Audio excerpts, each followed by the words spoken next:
welcome to my channel Meenakshi Tutorials, #Meenakshi Tutorials, and I am Meenakshi Biyani. कल हमने जो video बनाया था, last video I should say, in my last video मैंने आपको central problems के बारे में बताया था, what to produce, how to produce and for whom to produce, और इन तीनों के बारे में मैंने आपको एक्सप्लेन किया था। ये तो मैंने प्रॉब्लम्स बताई थी, अब इनका कोई सोल्यूशन भी होता होगा, तो इनके सोल्यूशंस क्या हैं रिलेटेड टू आवर इकोनॉमी। 3 तरह की इकोनॉमीज होती हैं। पहले तो मैं आपको लास्ट वीडियोस में मैं आपको बता चुकी हूँ 3 तरह की इकोनॉमीज होती हैं और वो क्या क्या होता है। Market economy which is free माने गवर्नमेंट, एक सेंट्रली प्लान्ड इकोनॉमी और एक मिक्स्ड इकोनॉमी। मार्केट इकोनॉमी जो होती है उसके अंदर क्या होता है, मैं आपको एक ओवरव्यू दे देती हूँ। मार्केट इकोनॉमी में क्या था, मार्केट इकोनॉमी में था कि free play of market forces हैं, आप जो मर्जी आए करें, जो मर्जी आए बेचें। मैंने आपको एक एग्जांपल दिया था कि एक माचिस की डब्बी भी अगर आप 100 रुपये में बेच सकते हैं तो आप बेच दीजिए, इट्स ओके। दूसरी हमने करी थी सेंट्रली प्लान्ड इकोनॉमी जिसमें पूरा गवर्नमेंटल कंट्रोल होता है, और तीसरी हमने करी थी मिक्स्ड इकोनॉमी जिसके अंदर में जहाँ नेसेसरी है वहाँ गवर्नमेंट इंटरफेयर करेगी, जहाँ नेसेसरी नहीं है वहाँ गवर्नमेंट का कोई इंटरफेरेंस नहीं होगा। अब मैं आपको इसकी हेल्प से आगे तीनों इकोनॉमीज को पीपीसी मतलब प्रोडक्शन पॉसिबिलिटी कर्व की हेल्प से बताती हूँ कि हम उनको कैसे सॉल्व करते हैं। पहली बात, पीपीसी क्या होता है, प्रोडक्शन पॉसिबिलिटी कर्व क्या होता है।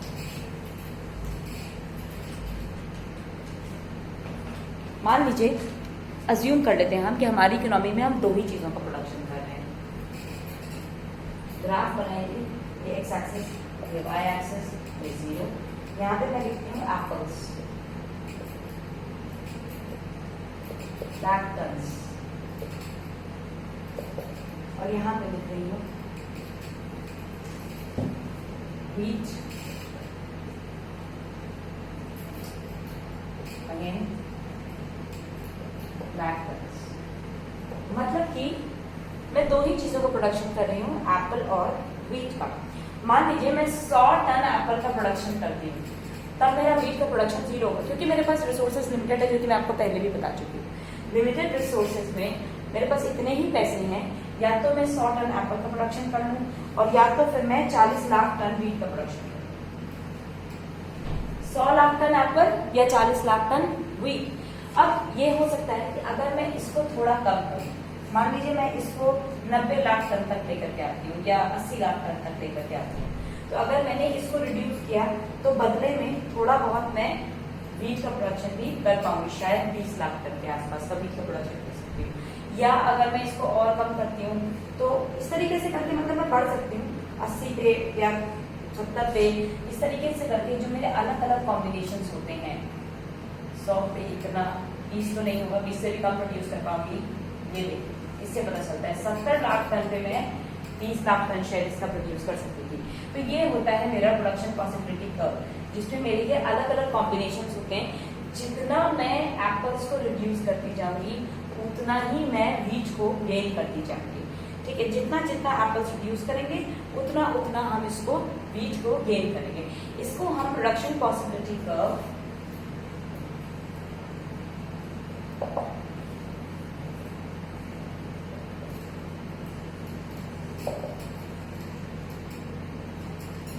या प्रोडक्शन पॉसिबिलिटी फ्रंटियर या ट्रांसफॉर्मेशन लाइन भी कहते हैं, ट्रांसफॉर्मेशन कर्व वर्जन से ये भी कहते हैं। तो हम इनको किसी भी नाम से जान सकते हैं, ये तीनों इसके नाम होते हैं, production possibility curve, production possibility frontier and transformation curve. जब भी हम ग्राफ बना के कोई चीज एक्सप्लेन करते हैं, डेफिनेशन आपको बुक्स में मिलेंगे, डेफिनेशन आप इसके साथ अटैच भी कर सकते हो, नहीं तो अपने टर्म्स में आपने मीनिंग समझ लिया आप उसे लिख सकते हो।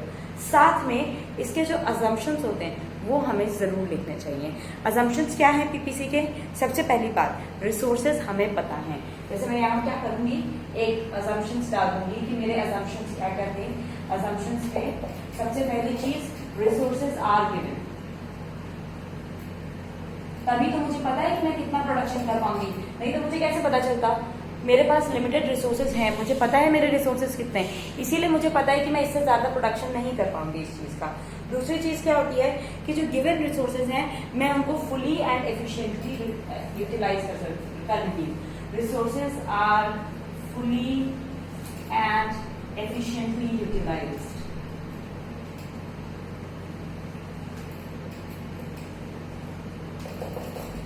दूसरी चीज क्या है कि रिसोर्सेज को मैं फुली और एफिशिएंटली यूटिलाइज कर रही हूँ।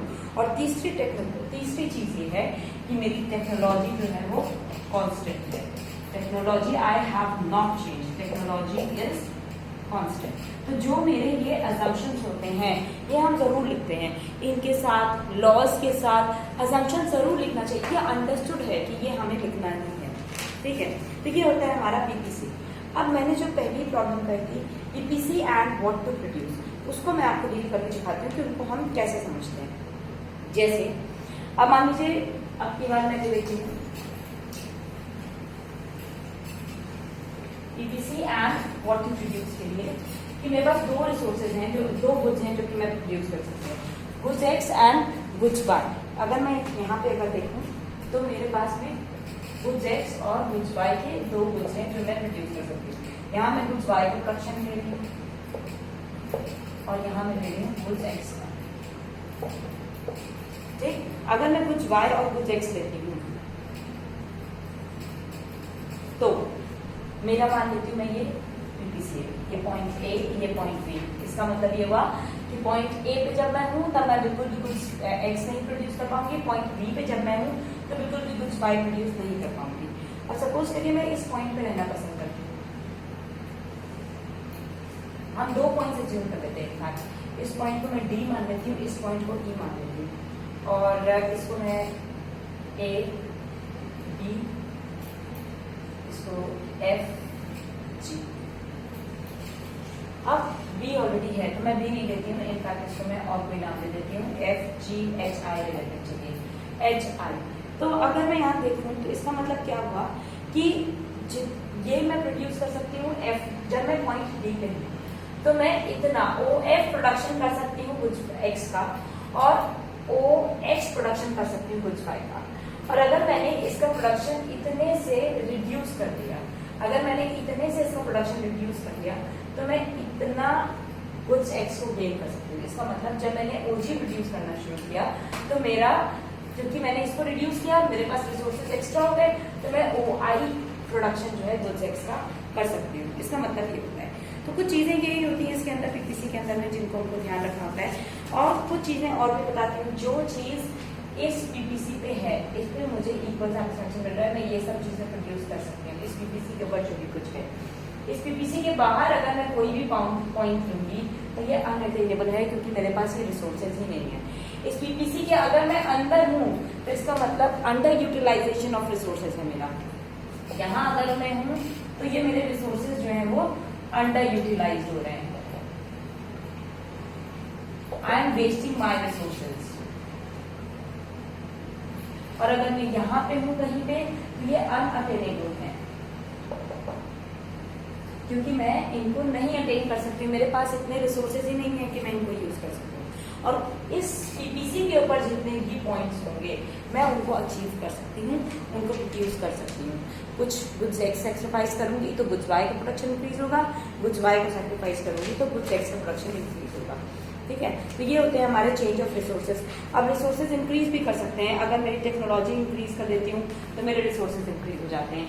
जैसे मान लीजिए goods X and goods Y का सेम ग्राफ है, आज आपने टेक्नोलॉजी इंप्रूव कर दी तो आप उसे भी इंप्रूव कर पाएंगे, या अगर एक की टेक्नोलॉजी इंप्रूव करते हैं तो दूसरा अपने आप इंप्रूव कर पाएंगे। तो ये सब चीजें तो हैं ही। So loss of one is always equal to gain of other. जैसा मैंने आपको उसमें भी दिखाया था, एक को लूज करते हैं तो दूसरे को हम उसके संग में गेन कर सकते हैं। अब PPC and how to produce, कैसे प्रोड्यूस करोगे आप पी के साथ में। अब जैसे मान लीजिए अगेन हम वही ले लेते हैं, गुड्स वाई ले लें और goods X and goods Y. अगर मान लीजिए मेरी टेक्नोलॉजी कन्वेंशनल टेक्नोलॉजी, जब मैं पहले की टेक्नोलॉजी यूज करती थी तब मैं यहाँ थी, अब मैंने मॉडर्न टेक्नोलॉजी यूज करी, दोनों के ही टेक्नोलॉजीज को मैंने इंप्रूव कर दिया तो मेरा प्रोडक्शन यहाँ से यहाँ शिफ्ट हो गया, फॉरवर्ड शिफ्ट हो गया। उतने ही रिसोर्सेज में मैं ज्यादा प्रोड्यूस कर पाऊंगी। और फॉर होम टू प्रोड्यूस, यानी कि जितना पोटेंशियल आउटपुट है अगर मैं उसको फुली यूटिलाइज करती हूँ तो क्या होता है, अगर मैं उसे कम utilise, for whom to produce जो है ना इसमें एक्चुअली डिस्ट्रीब्यूशन ऑफ इनकम होता है, स्क्यूड या अनइक्वल डिस्ट्रीब्यूशन ऑफ इनकम है कहीं पे भी, favour of richer sections of the society में अगर हम देखें तो उनके पास ज़्यादा इनकम होती है, society would generate more surplus for further investment, whereas PPC जो है राइट में शिफ्ट हो जाएगा, लेकिन अगर poorer sections of the society को प्रॉब्लम होगी, they will suffer due to deprivation. तो अगर कंट्री जो है ग्रोथ पे फोकस करती है, इक्वालिटी को बिना इक्वालिटी को देखे, तो वो जो हमारा कर्व है वो यहाँ से यहाँ शिफ्ट हो जाएगा। मैं इस कर्व का नाम दे देती हूँ AB, इसको CD दे देती हूँ। मान लीजिए कि अगर मैं ये ना ध्यान दूँ कि पोअरर सेक्शंस ऑफ द सोसाइटी सफर कर रहे हैं तो लेट देम सफर, और अपने खाली ग्रोथ को देखूं, अपनी इकोनॉमी के विकास को देखूं, तो इन दैट केस मेरा पीपीसी कर्व जो है वो AB से CD पे शिफ्ट हो जाएगा, क्योंकि मैं सिर्फ richer sections of the society के लिए गुड्स बना रही हूँ and they can easily afford to purchase that, ठीक है। एंड बट अगर मैं ऐसा नहीं करती हूँ तो मैं फिलहाल यहीं पे ही रहूंगी AB कर्व के ऊपर। तो ये होता है इसके अंदर में सबसे ज्यादा यही प्रॉब्लम होती है फॉर हुम टू प्रोड्यूस, कि भाई पोअरर सेक्शंस ऑफ द सोसाइटी के लिए प्रोड्यूस करें या रिचर, बट इकोनॉमी जनरली क्या करती है, हम इसको बैलेंस करके रखते हैं, ठीक है। हमारा जो रहता है ये बैलेंस्ड रहता है, ताकि हम ये समझ सकें कि हमें देश में इक्वल ग्रोथ चाहिए, ना कि अनइक्वल ग्रोथ चाहिए। ना PPC and growth of resources, growth of resources का क्या मतलब हुआ, जब नए रिसोर्सेज डिस्कवर होते हैं इकोनॉमी में नए रिसोर्सेज डिस्कवर हो गए, उतने ही पैसे थे मेरे पास में, लेकिन रिसोर्सेज ही नए आ गए, तो पूरा का पूरा कर्व AB से CD पे शिफ्ट हो जाएगा, क्योंकि हमारे पोटेंशियल लेवल ऑफ आउटपुट जो है, मतलब growth of resources and potential level of output के हिसाब से मुझे पूरा इंक्रीमेंट मिलेगा। So it will lead to the growth of potential output. अब पीपीसी एंड अपॉर्चुनिटी कॉस्ट, इसको हम समझते हैं। देखिए पीपीसी एंड अपॉर्चुनिटी कॉस्ट में क्या होता है, जो कॉस्ट आप अवेल करते हो, मैंने बताया था अपॉर्चुनिटी कॉस्ट क्या होता है, जब हम एक को लूज करते हैं तो दूसरे को गेन करते हैं। तो अपॉर्चुनिटी कॉस्ट वो होता है जब हम अपने रिसोर्सेज एक यूज से दूसरे यूज पे शिफ्ट कर रहे हैं, and it is equal to the loss of output in use 1 when resources are shifted from use 1 to use 2। तो ये थे मेरे आज के पीपीसी के सारे अलग अलग तरह के जो हम यूज कर सकते हैं पीपीसी से, marginal cost, what to produce, how to produce, for whom to produce, under utilisation of resources, attainable and non attainable, और fuller utilisation of resources, growth of resources. And if you like my explanation, अगर आपको समझ आ रहा है कि जो मैं समझा रही हूँ, एंड इफ यू फील कि मुझे ये कंटिन्यू करना चाहिए, इसी तरह से एक्सप्लेनेशन अपने देते रहना चाहिए, so please like, share and subscribe my channel. I hope you like all my explanations, and if you have any doubt then please do ask me in my comment section. Thank you and bye bye.